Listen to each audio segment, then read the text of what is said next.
కష్టానికి expiry date ఉందా? ఉంది.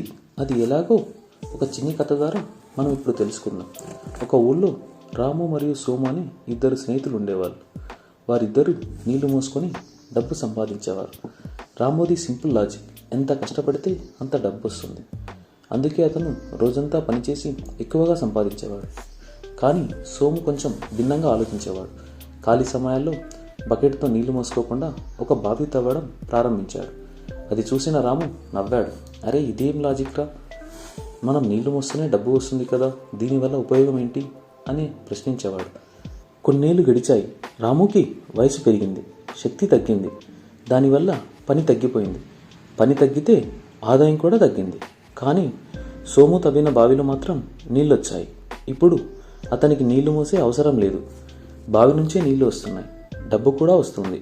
సింపుల్గా చెప్పాలంటే, మీరు పని చేస్తేనే డబ్బు వస్తే అది కష్టం, మీకోసం పనిచేసే వ్యవస్థ ఉంటే అది ఆస్తి. అందుకే జాబ్ మాత్రమే కాదు ఫ్రెండ్స్, మీ సొంత బావి నిర్మించుకోండి. పెట్టుబడులు, నైపుణ్యాలు, సైడ్ ఇన్కమ్, ఇలా ఏదైనా ఒకటి ప్రారంభించండి.